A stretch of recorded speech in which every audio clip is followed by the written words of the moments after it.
Graça e paz a todos.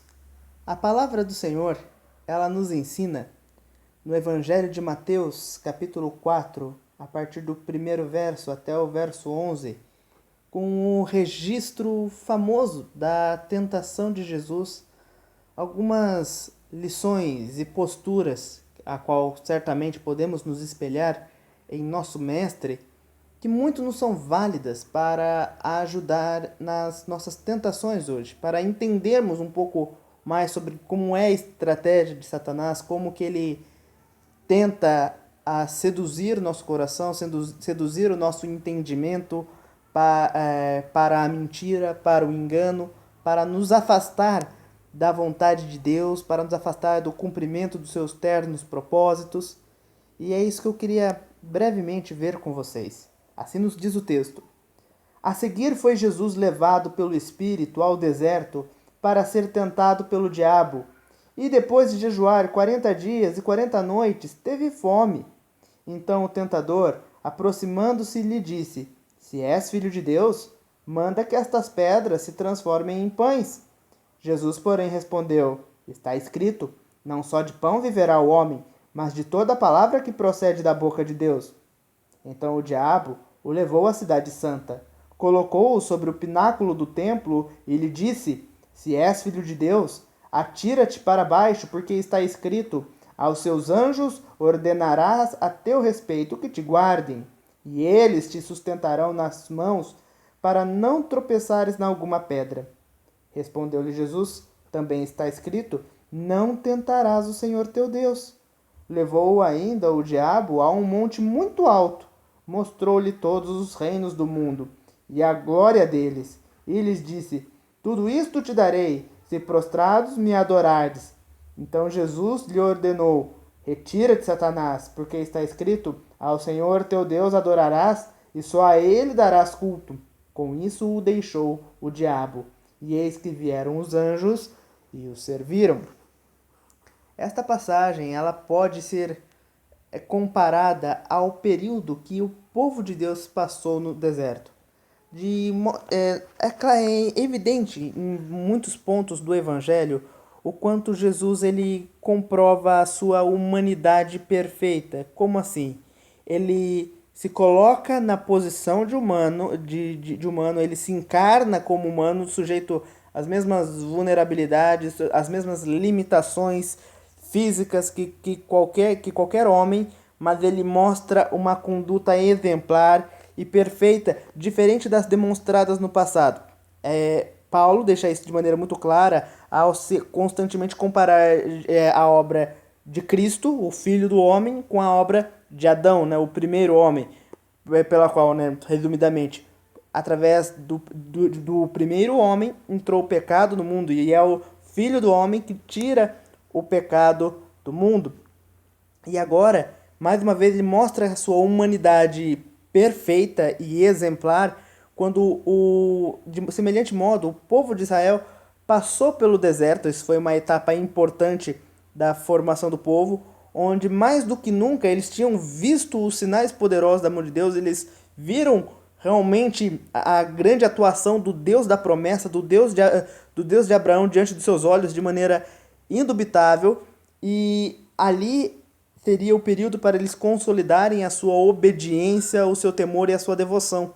Mas, de maneira triste e infeliz, o que nós temos é o registro do povo se mostrando rebelde, do povo cedendo às tentações e constantemente se sentindo tentado a voltar à vida de escravidão que eles tinham no Egito antes da libertação trazida através de Moisés. Aqui Jesus não são 40 anos, mas ele passa 40 dias no deserto em pleno jejum. E mais, isso não foi um ato qualquer, não foi um acidente, não foi um descuido de Deus para com o seu filho amado. O próprio Espírito o conduziu ao deserto. Era da vontade de Deus que ele fosse lá exatamente para enfrentar o diabo, para enfrentar essa humilhação e domar o valente, né? Domar o príncipe deste mundo, né? Domar aquele que está que jaz no mundo, né? Aquele que está ainda que estava, aliás, né, perambulando pelo mundo, mas que fora de forma total destruída e humilhada por Cristo. A ideia do diabo, se nós analisarmos principalmente essa passagem, vemos que é desconcentrar Jesus. Vemos que é exatamente tirar Jesus do seu foco. Ele sabia que não poderia deter Jesus em termos de poder, tanto que o tempo todo reconhece os poderes do Filho de Deus. Mas ele queria que Jesus desistisse da ideia de se entregar, de morrer por Jesus. Tem muitas pessoas que acreditam que o diabo se alegra com a morte de Jesus, que isso seria, ilusoriamente teria pensado como seu triunfo. Mas pelo contrário, o tempo todo, até mesmo por boca do apóstolo Pedro, o diabo tenta enganar Jesus, tenta mostrar para Jesus que não valeria a pena passar por aquele sofrimento, ter que enfrentar a morte para assim cumprir a vontade do seu Pai. Qual é o modo de ataque utilizado por Satanás aqui registrado no texto? Satanás, nas duas primeiras tentações registradas, ele argumenta com a própria palavra. Ele se utiliza de salmos ali para mostrar que ele, sendo o Filho de Deus, ele sendo realmente o ungido de Deus, merecia todo o cuidado, não merecia estar passando por aquilo, não merecia estar passando fome, não merecia estar ali numa condição limitada, sendo que ele tem o exército dos céus ao seu dispor. Então ele tira os textos fora do seu contexto, ele descaracteriza completamente a intenção dos salmistas no escrito original, para que de alguma forma seduzisse Jesus a não passar por aquilo. E como que Jesus desconcerta completamente o argumento de Satanás nas três provações, usando a própria palavra, usando os princípios estabelecidos por Deus na lei de Moisés. Os princípios de que muito mais do que o alimento físico e muito mais do que dar provas do seu poder e muito mais se rebaixar a adorar outra pessoa, o que importava para ele era a vontade, a glória e a honra do Pai. Isso estava de maneira muito estabelecida, a maneira que a lei é dada através de Moisés. Deus estabelece a sua santidade, Deus estabelece que o propósito de todas as coisas, que o propósito do seu povo é a sua própria glória, é a sua honra. E Jesus tinha isso muito claro e é o que o fortaleceu para passar por esse momento. E Satanás também tenta assediar Jesus de três formas diferentes. Primeiro, ele afeta para a necessidade física de Jesus.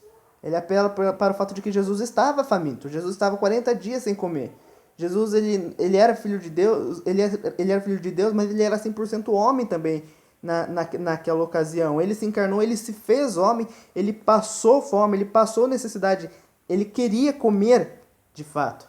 E Satanás apela para isso, apela para a vontade de comer de Jesus para desistir da sua consagração, apela para a necessidade física, para ferir, despertar o desejo em Jesus para então não cumprir a sua meta.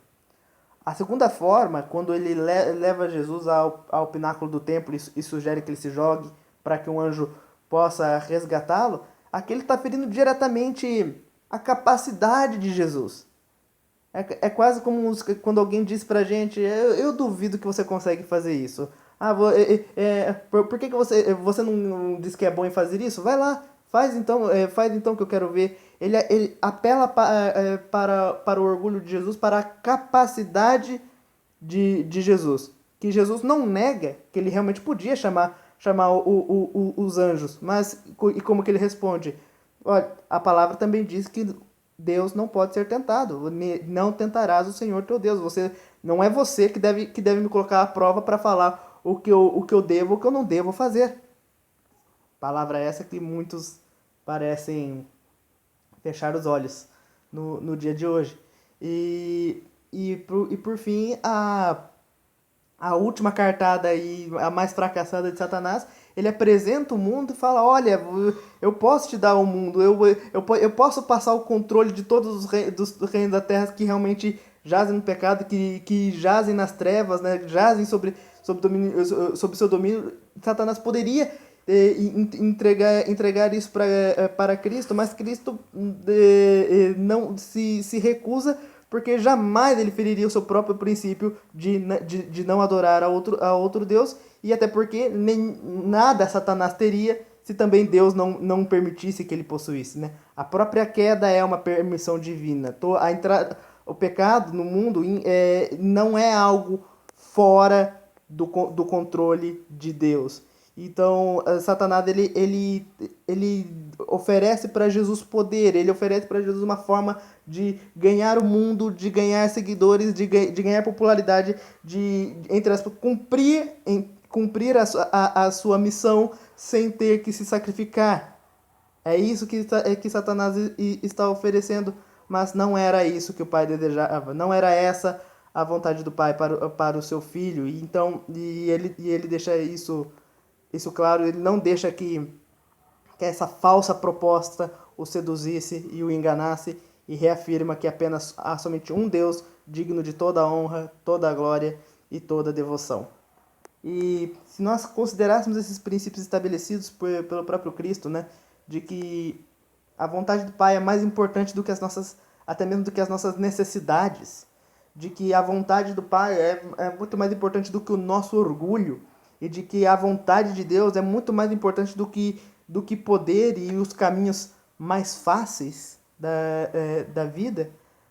Se nós considerássemos isso principalmente para momentos de crise, para momentos caóticos, tais quais nós vivemos, certamente nós viveríamos uma vida mais honrosa, uma vida mais digna, glorificando e exaltando o nome de Deus como só Ele é merecedor. Que possamos humildemente sempre olhar com temor e com fervor para os exemplos deixados pelo nosso Mestre, nos dispondo de coração e espírito a segui-lo e honrá-lo para seguir os seus passos. Que Deus os abençoe.